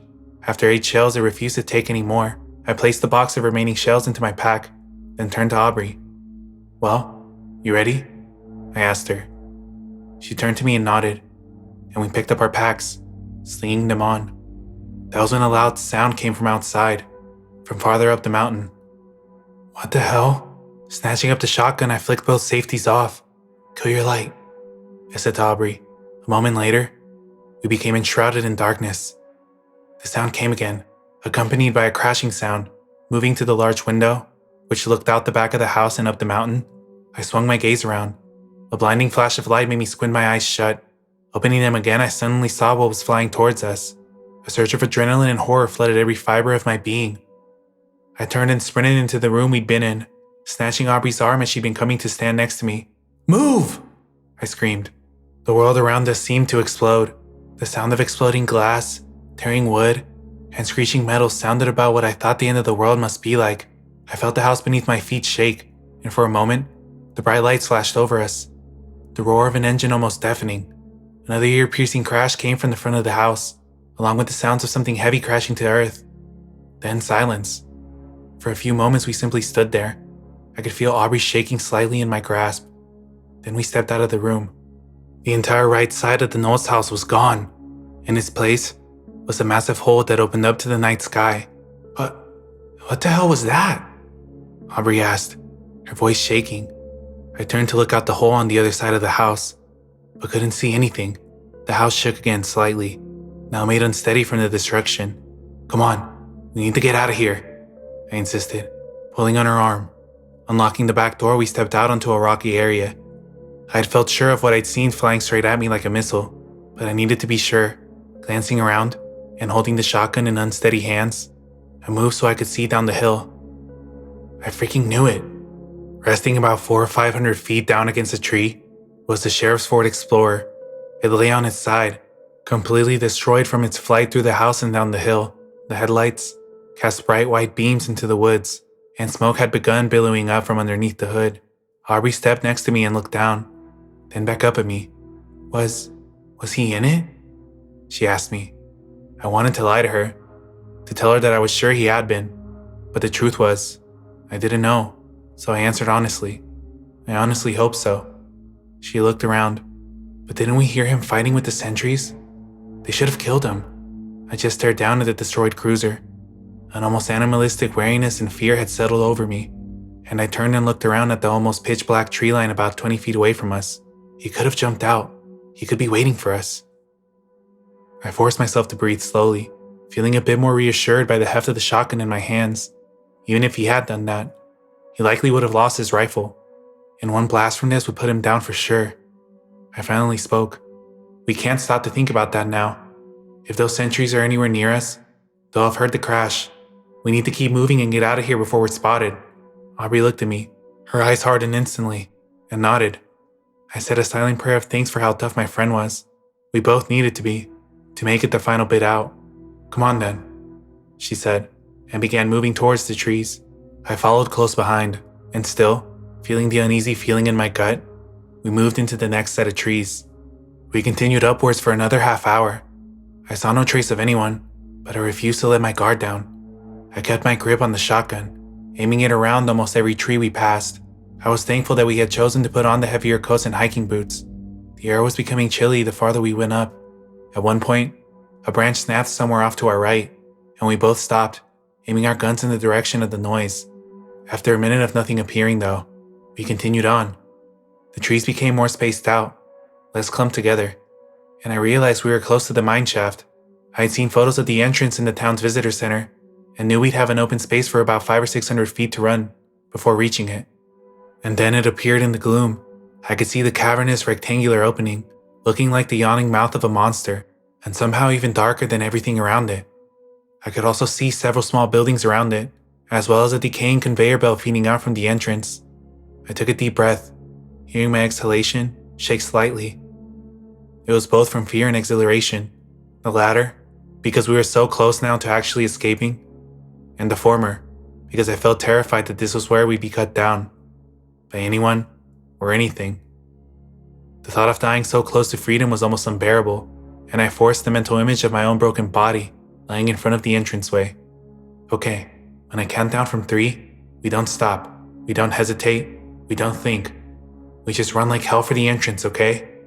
Aubrey looked at me, the same mixture of fear and astonishment excited in her eyes. Okay, I'm ready, she said. I raised 3 fingers, then lowered one. My heart began to beat like a drum on my chest. I lowered the second. My breathing became harsh and ragged. I lowered the final finger. We ran. The wind whipped in our ears, and the cold stung my eyes so badly that I felt tears beginning to form. But still, I ran, hearing our footsteps echoing back at us from the surrounding rocky terrain. I snapped my gaze around, and for a second, I thought I saw a dark figure rushing towards me. Horror flooded my body. Fuck! No! I'm mentally screaming, raising the shotgun to fire. But nothing attacked me. I was simply seeing things in my panicked dash. The darkened buildings flashed by, and then, we were inside the shaft. The 2 of us stopped, our heavy breathing amplified and echoing back at us from farther inside. We stayed there for a few minutes, allowing ourselves to regain our composure. Finally, Aubrey stood up, using her free hand to push her brown hair away from her eyes. "We made it," she whispered quietly. I felt a small smile form on my lips. "We did. We made it here," I echoed. Then I took a deep breath. Now we just have to make it through. I saw some of Aubrey's happiness deflate, but she nodded, agreeing with my statement. "You're right. Let's save the celebrations for when we get to the other side." She motioned to me. "Break out the map. That way we can find out where to go." Pulling off my pack and setting down the shotgun, I fetched the map of the mine out of the pocket and unfolded it. Aubrey snapped on her light, and together, we studied it. "Okay, it looks like the main shaft goes in about 2 or 3 miles or so, before branching off into the side shaft that'll take us to the other side of the mountain. We just need to remember to look for the sign, if it's still up, marking it," she said, tracing her finger over the worn paper. I nodded, following the path she'd outlined, and mentally locking it into my head. Folding up the map again, I glanced at my watch. 10 to midnight now. That's when Aubrey's voice snapped me from my thoughts. It was filled with a sudden tense tone to it that I stiffened like a board. Eddie?" she managed out. I turned to look at her, to see what had suddenly set her so on edge. She was aiming her flashlight at the ground, and my gaze followed the beam of light down. Oh shit. Clearly visible on the rocky floor of the shaft entrance was a large, red smear of blood. Beside it lay a few casings from a rifle or a pistol, evidence of a shooting and a struggle that hadn't ended well for someone. The smear of blood showed it went deeper into the mine. "Oh fuck no," I breathed out, swallowing hard. I didn't want to say the thought that was now endlessly repeating itself over and over in my mind, but I didn't have to. Aubrey said it for me. "He's in here, Eddie. He's in here with us." She didn't need to clarify. I knew exactly who the he was that she was referring to. The pitch blackness of the shaft had suddenly taken over a very sinister and terrifying atmosphere, and my eyes squinted into the dark, trying to separate the rock and wood from a human outline. "What do we do?" she asked me, now holding my arm with her free hand. With the other, she was aiming the pistol out into the black. I already knew the answer to that. So did she, as much as neither of us wanted to admit it. The shaft was our only way out of here, our only sure way of surviving. Going back into town would be a death sentence, and going over the mountain itself opened us up to being spotted by sentry or satellite. Swallowing again, I shouldered my pack and picked the shotgun up, now holding it in slightly sweaty hands. "Don't let your guard down, even for a second," I whispered tensely to her. "Keep your light hooded, keep as quiet as possible, and don't stop moving. And most importantly, stay close to me." Her eyes showed how terrified she was, but still, she nodded and then flicked on the flashlight. Stepping slightly in front of her, we slowly but steadily began our walk into the mine shaft. We stayed close enough that our shoulders brushed against each other, and I could hear her breathing coming in, as short, ragged gasps as mine. The only other sounds we could hear were the soft, ghostly whistle of the wind through the shaft, along with the dripping of water farther down inside. That made it worse, because it meant that the sheriff could be silently standing in the black, waiting for us to get close enough to do whatever his fried, insane mind had in store for us. The seconds felt like minutes, and the minutes felt like hours, as we moved deeper and deeper into the shaft, and into the mountain itself. The air became colder than before, and even with the heavy coat protecting me, I felt myself begin to shiver slightly. The shaft angled upwards for a moment, then began heading down in a gradual slope. We passed by mine carts and more conveyor belts, along with a row of pickaxes. With a pang of anxiety, I realized that one was missing from its place. Hopefully to God, it's just because some miner didn't bother to put his back, and not because someone recently grabbed it. Here and there, a few large open spaces, where the vein of whatever precious metals had been discovered had been concentrated on. Every inch of my body was now tense, and I forced myself to ease my pressure on the shotgun's trigger, afraid I'd accidentally fired a shot. I didn't want to accidentally cause a cave-in. There was no telling how unstable the shaft had become in the decades of disuse. That was when we saw the flickering light ahead. I felt Aubrey stop dead beside me, and she quickly flicked off her light. For a few moments, we stood there in the dark, waiting. When nothing rushed towards us, we spared a look at each other, then slowly moved forward. I could see her aiming the pistol at every nook and cranny that came in her vision. I don't blame her one bit. About 100 feet more, and we found ourselves at the edge of the largest cavern we'd come across yet. It looks to be a central connecting hub for the mine shaft. I could see at least 4 or 5 smaller shafts leading off of it. I realized that this was the area that the shaft we needed to find branched off from. Aubrey suddenly gripped my shoulder, tight enough to cause pain. Her breath became ragged again, and I followed her gaze into the cavern. There had been sentries guarding the entrance to the mine shaft, at least 3 or 4 of them. I know, because they were all here, and they were all very, very dead. They'd been dragged back here, and the only way I can describe it is had sickening things done to them. One had been impaled on a stalagmite rising up from the cavern floor, while a second lay half in, half out of the mining cart. A third had been pinned to the wall with the pickaxe that I'd spotted missing from the line a few minutes ago, but the fourth was the worst. He lay slumped against the wooden support beam. His freaking head had been torn off his shoulders. In place of it, a rusty shovel had been jammed into the body. A flickering flashlight lay beside his hand, the source of the light we'd seen. Feeling like I was going to be sick, I swallowed and looked around. I saw no sign of movement. Aubrey finally spoke up again, her voice barely a whisper. "Eddie, where is he?" The rage-filled roar behind us nearly stopped my heart, along with the thundering footfalls. I spun around, fear coursing through my body as I saw a blur of movement charging towards us. I began to raise the shotgun, but the blur crashed into me before I could fully get it up. My finger instinctively squeezed the trigger, and an almost deafening boom rang into my ears, along with a sudden flash of light from the barrel. Then, I was crashing to the floor of the cavern. For a second, I fought to get the breath which had been driven from my lungs. Then I began fumbling to free myself from the heavy pack, which now weighed me down on the ground like a turtle flipped on its back. As I finally got my arms out of the straps, I heard Aubrey let out a blood-curdling scream. I snapped my gaze up and felt my blood run cold. Whatever had been in the broadcast test that had been inflicted on my town had to have affected everyone differently. It must have driven some people far more insane than the others, and Sheriff Wake had been affected the worst by it. The figure that now glared at us almost didn't seem human anymore. Bullet holes riddled this man's thick, muscular chest from where he had been shot by the sentries, all dripping blood out of rivulets. His fingers had almost been scraped down to the bone. I could see the white tips gleaming in the flickering light. But it was the face that was the most horrifying. It had been mutilated, likely by himself, to such a degree that it looked like a creature straight out of the Hellraiser series.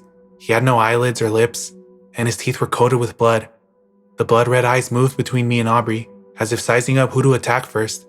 I tore my gaze around the cavern, searching desperately for the shotgun I dropped. With a surge of adrenaline, I saw it lying about 20 feet away from me. That's when the eyes locked onto me.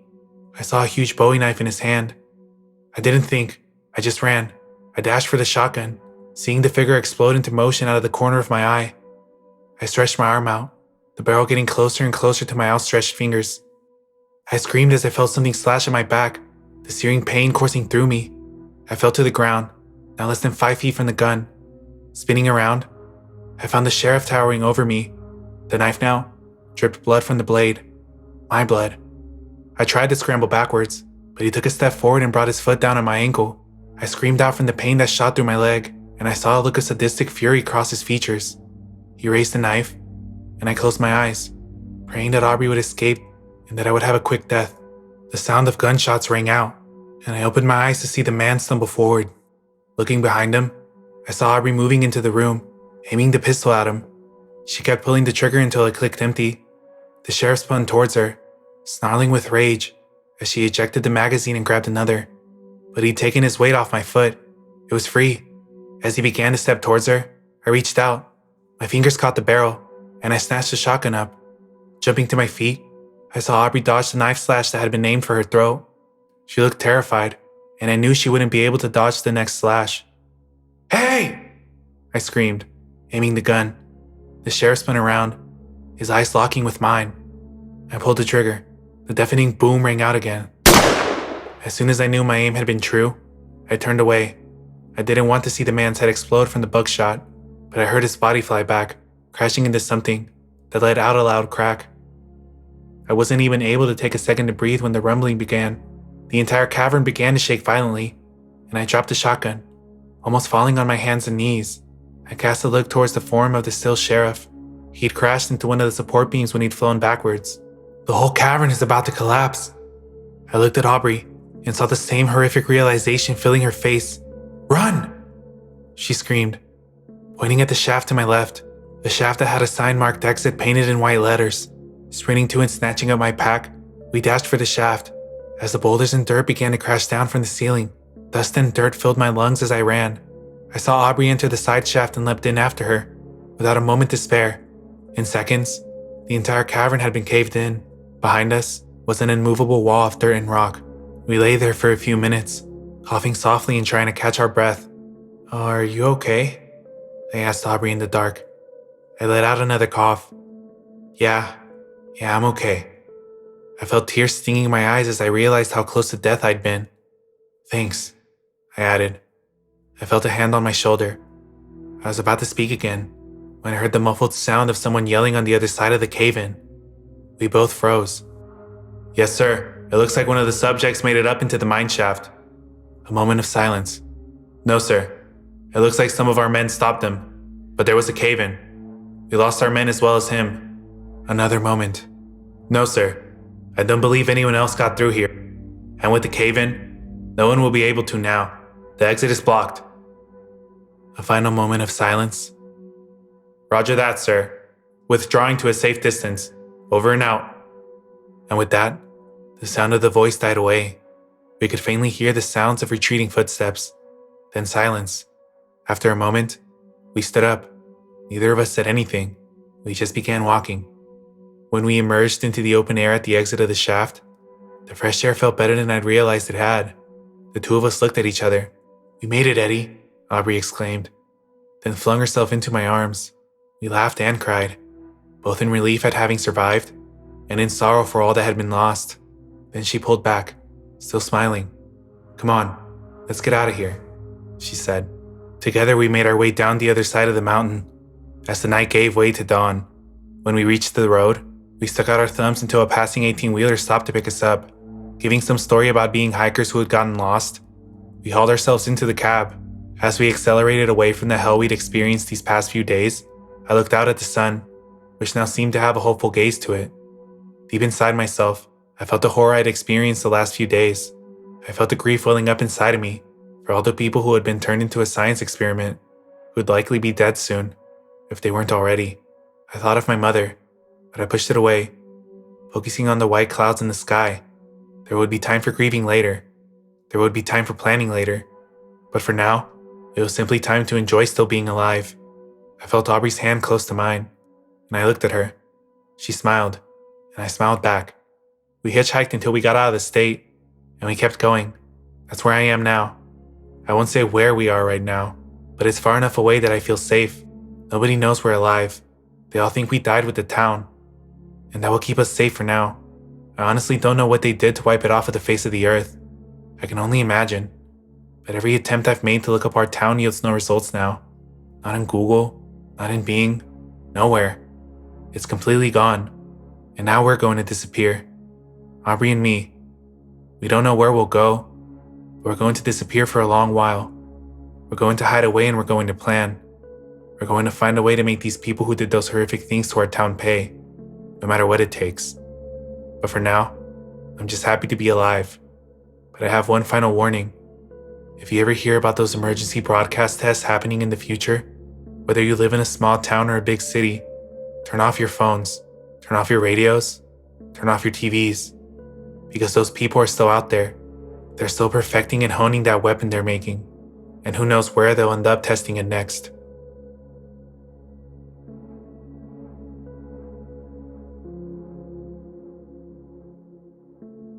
If you enjoy stories like these, make sure to subscribe, and make sure to check the author out in the description, as well as the original post on the NoSleep sub. This video was brought to you in part by these lovely people, and if you want to join them, then consider becoming a channel member as well. Anyways, that's all for this video. Thanks for watching.